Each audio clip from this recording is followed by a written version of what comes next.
Alay sa Valdez, tuluyan na nga bang humina? Valdez, Binangco, Tots Carlos, nagpapanalo sa creamline.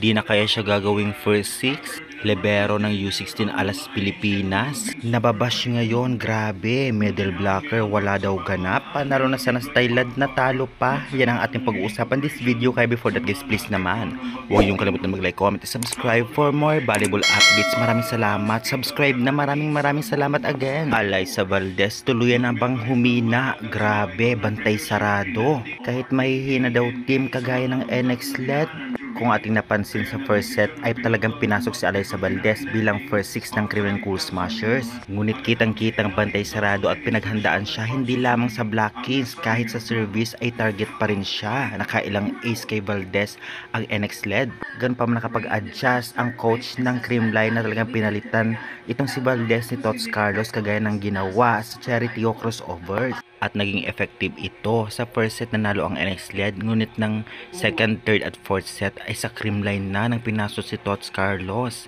Ibig sabihin nga ba nito ay humihina na si Alay sa Valdez na talaga namang nakadranas na naman ang pangbabash galing sa mga bashers niya ngayon? Well, masasabi nga natin na wala na dapat patunayan si Valdez kung talagang medyo humina siya ngayon, dahil noon ay talagang kitang-kita natin ang lakas niya. No doubt na talagang isa siya sa ipakilala ng volleyball dito sa Pilipinas. At kitang-kita rin na talagang isa siya sa mga top scorer kung hindi lang siya binabangko. Kaya naman masasabi natin na hindi siya humina, sadyang talagang nagkataon na walang laro o di naman kaya nabantayan talaga. Minsan dapat pabawiin para lumabas ang kanyang galing at uminit sa laro. Kaya good luck Alay sa Valdez sa mga susunod mong laro. Samantalang ligwak na sa top 4 ang Thailand at Philippines. Kahit natalo nga ng Thailand ang U16 Alas Pilipinas sa loob ng 5th set sa mga scores na 25-23, 15-25, 25-23, 23-25 at 8-15.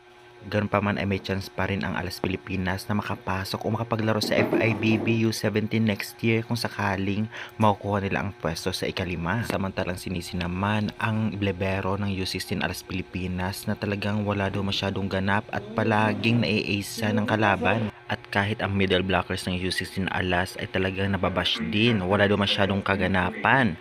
Well, alam naman natin lahat mga bata pa ito at mag-i-improve pa ito lalo. Well, sadya lang talagang baka hindi nakakuha ng ibang libero. Kitang-kita naman talaga natin na talagang medyo mahina ang libero ngayon, dahil sabi daw nila ay talagang setter daw to, kinonvert lang sa libero.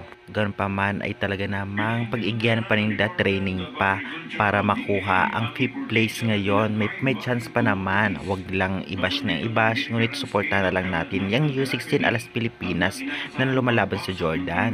Tiwala na lamang sa kanila. Kaya guys, hanggang dyan muna ang ating update. Maraming salamat.